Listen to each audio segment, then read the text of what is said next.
particularly for a professional service firm, they are hard to grow because gene professionals is like herding cats. One thing we do really, really well in the legal space is we understand that clients hate getting surprise bills. They're already apprehensive about the cost of legal services, and they just absolutely love the notion of, oh, I'm just giving this law firm a blank check, and who knows what bill I'm going to get out of this deal. That is a constant hazard with how we manage things in this regard. Sometimes there's things we can't control. For instance, last week, Ryan was over in Tulsa up in a mediation that went for almost 13 hours. Normally, you're to see those last maybe 4 hours. The client did get a bill bigger than they were expecting and bigger than we told them it was going to be. The bottom line with this is we do a really good job advising our clients upfront what costs are going to be and keeping them apprised of that. And our client satisfaction rate, our NPS scores, are really good because of that. Builds a lot of client loyalty by just not sending surprise bills. But I am the world's biggest super fan. You're like a super fan. Welcome to the Business Superfans podcast. We will discuss how establishing business superfans from customers, employees, and business partners can elevate your success exponentially. Learn why these advocates are a key factor to achieving excellence in the world of commerce. We discuss the invaluable insights of business owners who have successfully implemented the strategies in the book to build their own team of devoted superfans. Gain insightful knowledge from the experts who create applications that help you create passionate superfans. This is the Business Superfans podcast with your host, Freddy D. Freddy!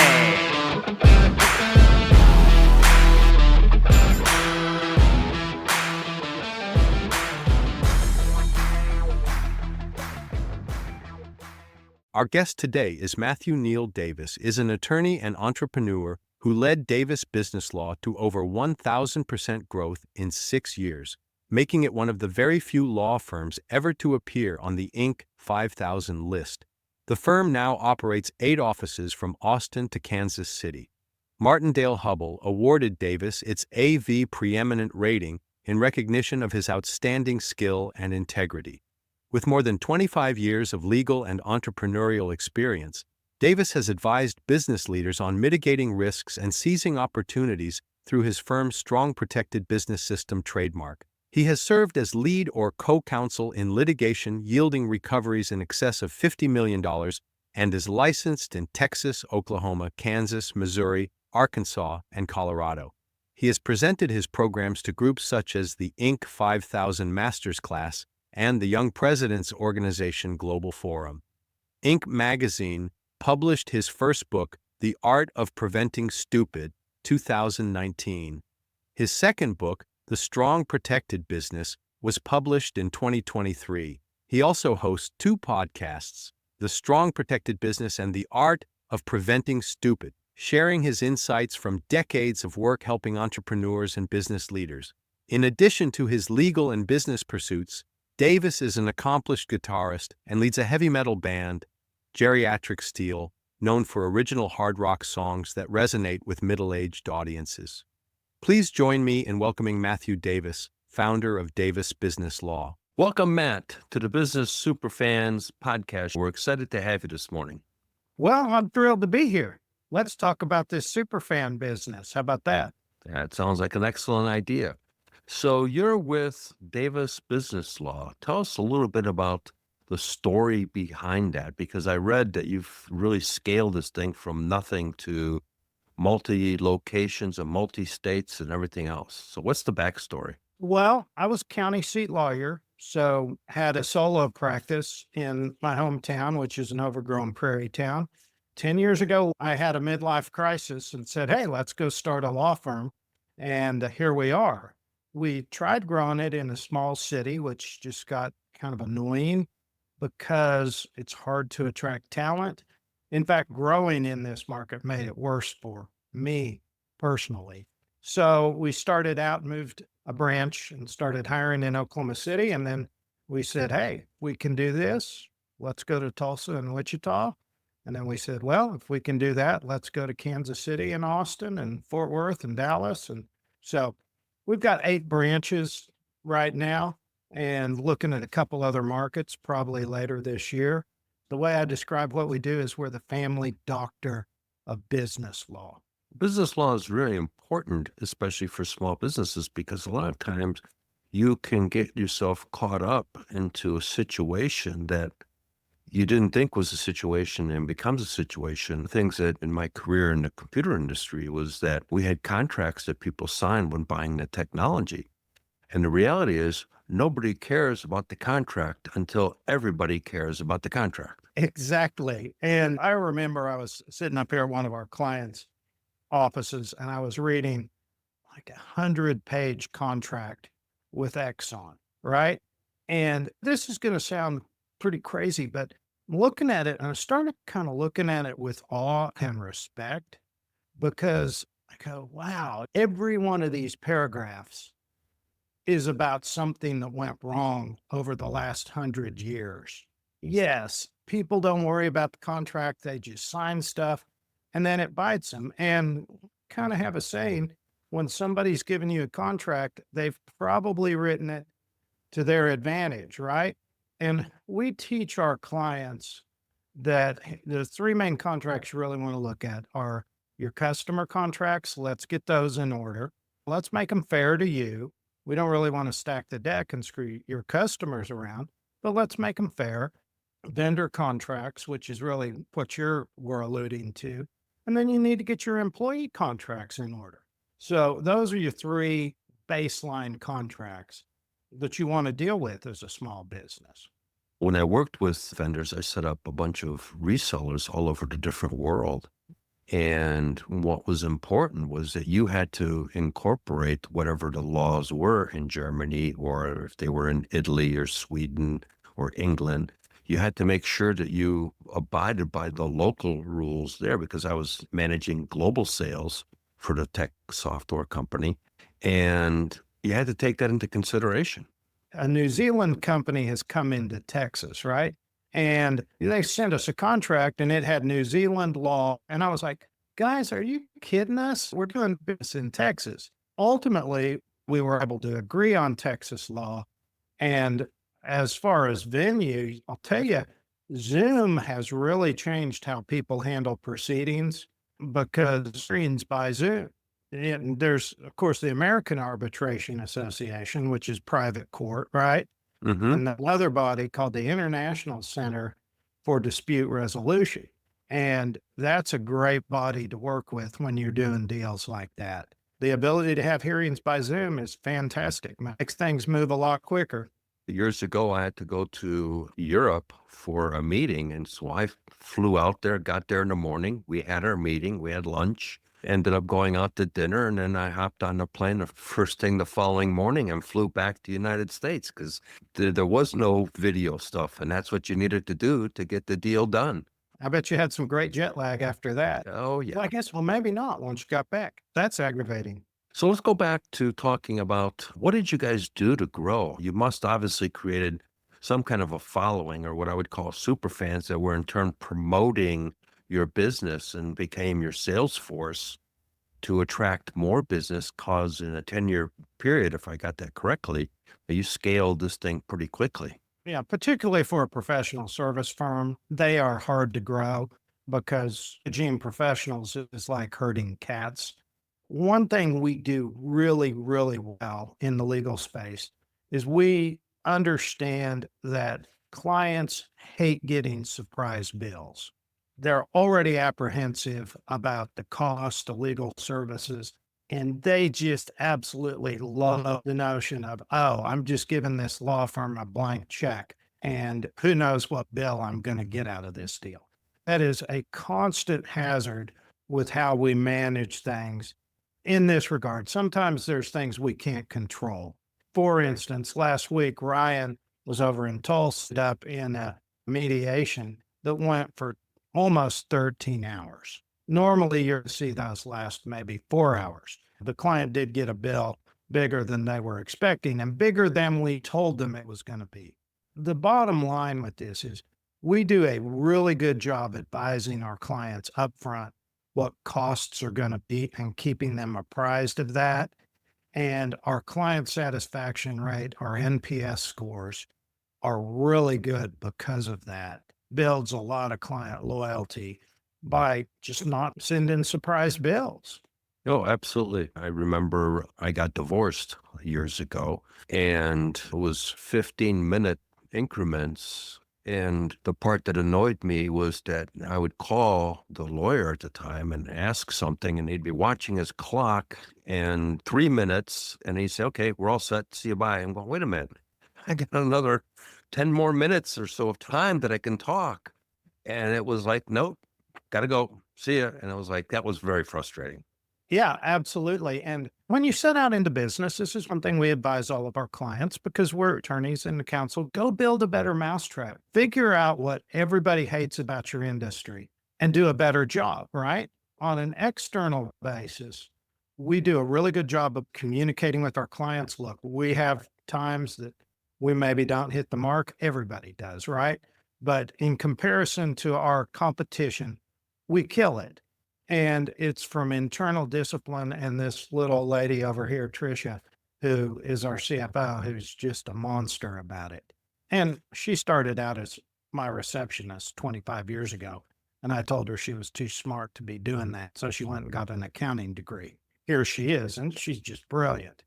Going back to your question, I always look externally, but then I talk about internal. The thing we do really well internal is I tell people when they ask me what I do, I'm in the attorney lifestyle.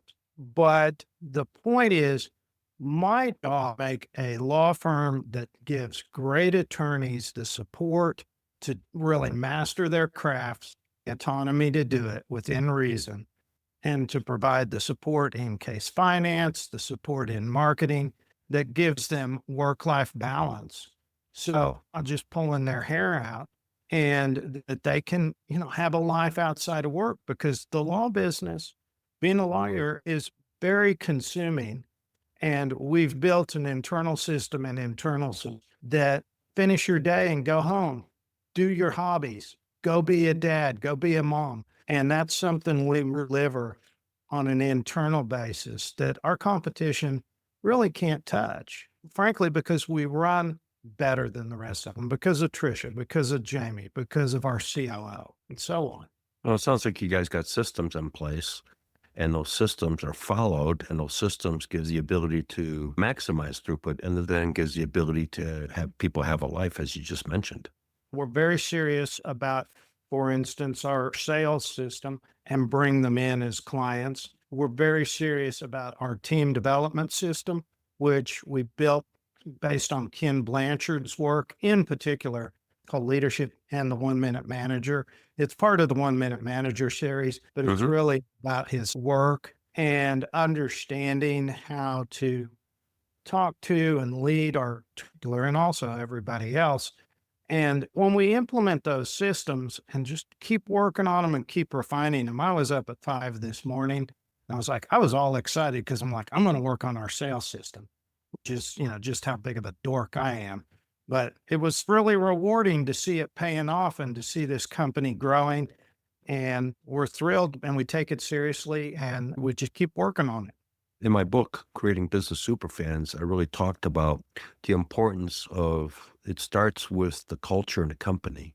And it sounds like that's what you guys are doing. You've got a culture in the company. You empower the team so they have ability to make their own decisions. They don't have to run the dad and ask for permission. So that empowerment, and then so they're energized in that environment. That comes across when they're talking to prospective customers because people can sense stuff. And they can sense a company that's got energy, it's alive, it's vibrant, it's feeling, people are good, they're happy, they're smiling.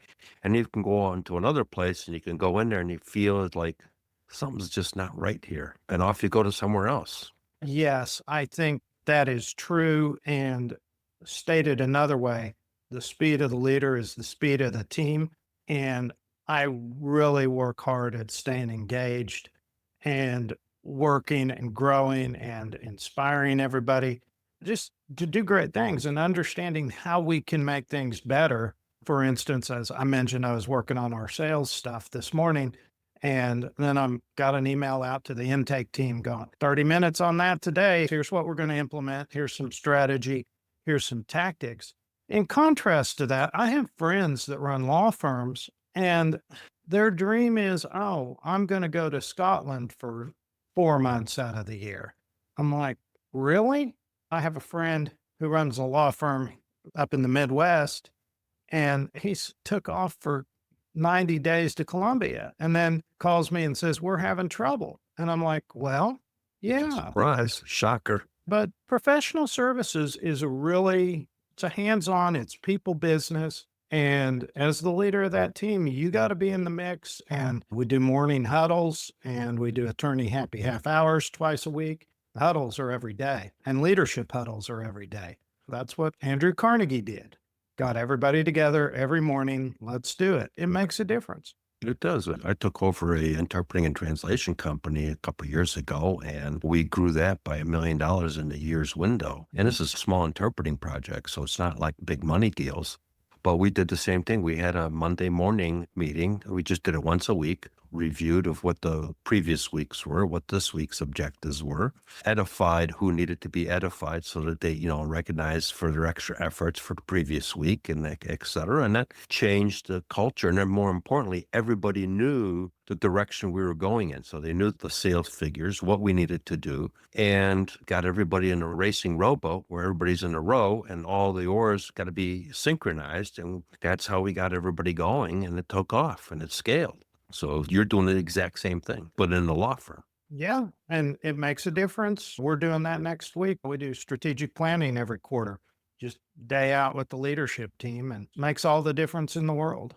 So can you share a story, Matt, about a client that you guys took on that had a challenge? I don't need to know all the details, but how you guys turned that situation around and created a super fan out of that client who's been one of your champions. We do a lot of general counsel work with our clients. And I don't have very many clients myself anymore. I've got kind of a small stable of people that you got to dance with the ones that brought you, right? Sure. And so I've got my old time clients that I still work for. And one of those is a lithium exploration company, which has been really fun for me because we merge really well from the entrepreneurial standpoint of, I run an entrepreneurial firm and I understand renewable energy. I used to work for Department of Energy in the renewable division. And I also understand oil and gas. And we have been through the first iteration, which we put on the front page of the Wall Street Journal when we sold it off. And then we're doing it again. And it's been a really exciting just journey with these people, helping them grow. And we're down in the trenches with them all the time. We have a lot of clients like that we've helped take from just a startup to very successful businesses. I love to tell the story of our client, Robert, who lives in a little farm town out here, and he's about a 6'7", 400-pound guy. Started out as a farm kid, and he says things like, Matt, I never thought I'd amount to a hill of beans. And I'm like, Robert, you own your hometown. And he's like, well, I guess I do. Yeah, he's a great friend of mine. We've been through a lot together, the ups and downs of his business. So you just take care of people and you put your heart in it. And then all of a sudden you've got super fans, and we've got a whole stable of those. I was working for another one this morning. So that's how we do it. And that's the exciting part is when you've got those super fans that are happy with what you've done, you can't buy that kind of PR. You can have the best marketing in the world, but that all marketing, because that's genuine, it's authentic, it's real. That referral business is great and we love it. There's lots of good lawyers out there, but there's very few law firms with the systems supporting them and with the client relationship systems that we have that help celebrate their successes.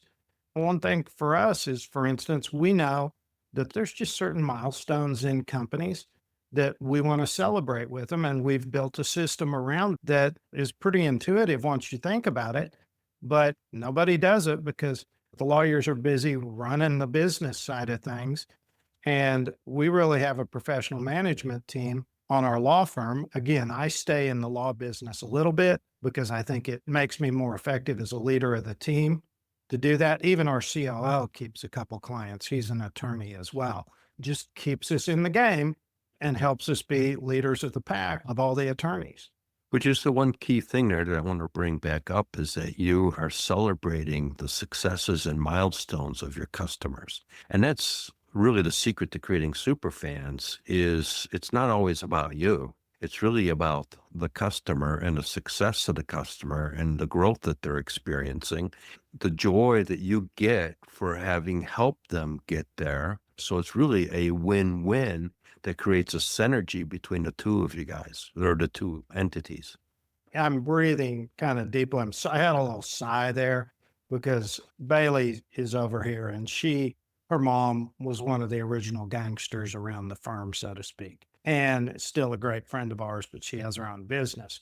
So she's kind of second generation firm for us. And she used to work for an attorney that I really have contempt for. And he's a showboat lawyer, and we do not have a good relationship because I boxed his ears numerous times. And when Bailey came over here, I said, hey, let me make this real clear.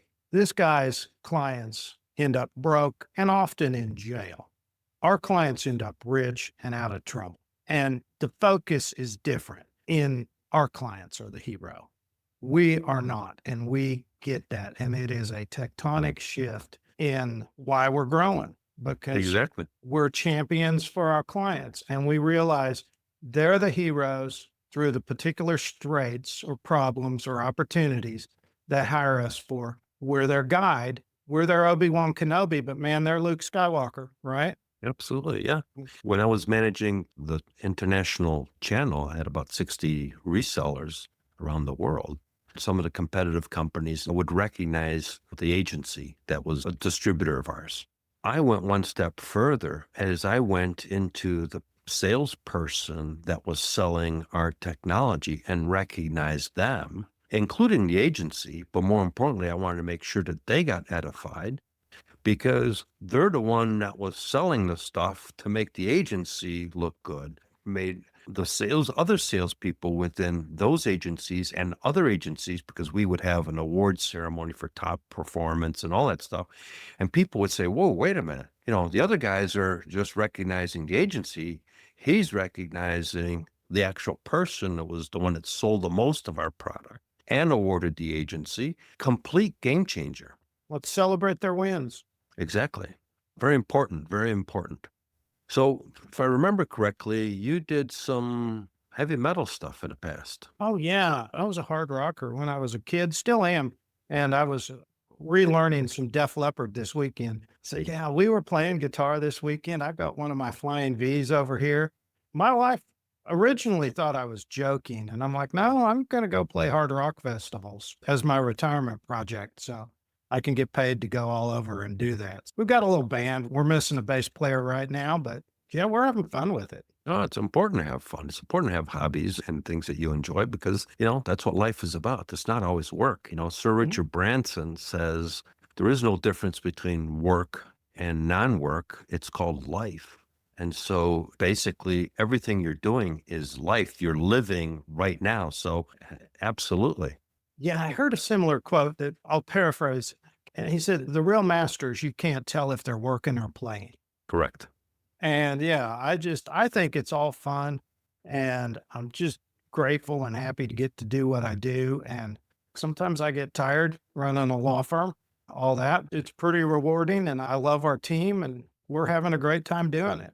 Yeah, and you're helping a lot of people. So, that's the bottom line is you're helping a lot of people, as you just mentioned earlier, keeping them out of trouble, and which is actually saving them thousands, if not millions of dollars. And you're having a blast doing it. Super cool. Yeah, it's fun. And we're still on a roll. So for any of the lawyer firms that are listening, what would be one action item that you would recommend that they should incorporate into their business? I talk to a lot of lawyers that are trying to start firms and grow them. But let's go back to Richard Branson. Take care of your people and they'll take care of your customers, right? Okay. Absolutely. And I do that. That's why I tell people I'm in the attorney lifestyle business. If I can build a team of staff and me that will take care of our attorneys, the firm will grow, right? Yep. That's the deal. You can run a firm by coercion. You can run a firm by abdication, which means you just kind of let them do what you want to do. Or you can run a firm by commitment and encouraging them through good leadership, which dovetails back into Ken Blanchard and situational leadership theory.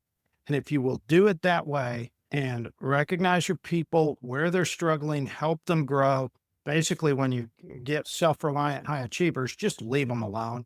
Let them do their work. Don't bother them. I check in with Dixie and Jeff once every 2 weeks, and they're like, great, I'm fine. Leave me alone. Take care of your people. Learn how to take care of your people and be a great leader of your company. It will grow because they will take care of your customers, your clients. Yeah, absolutely. I say one of my quotes in my book is people will crawl through broken glass for appreciation and recognition. Truth. And so, Preach it. yeah, but that's what you're doing. You've empowered the people. And like you just said, you don't micromanage them. They're empowered to be able to do it. But then when they hit something cool, you recognize them, and you don't recognize them individually. You recognize them in front of everybody else, which elevates everybody else into the equation because they go, wow, this is a great company. And so all that is important that a lot of people don't do, which you guys are doing. It takes a village to make things happen, and you got to feed the village. Yeah, my life's even easier than that because Ashton just had a good win down in Austin. Guess what? They all got after cheering for him before I even got started. So, here's the firm email of great job. He was so proud and he did a great job, got a client out of a lot of trouble. That's what it's all about. Matt, how can people find you? Davis Business Law is our website.com. And my email's mdavis@Davis Business Law if anybody wants to contact me. I'm one of those dorks that has like 5 emails in my inbox because I just clean it out. So I'm a touch it once, move it on guy. Very important. Very important. That's another strategy right there. Mm-hmm. Don't deal with it 12 times. Yeah. Grab it, move on.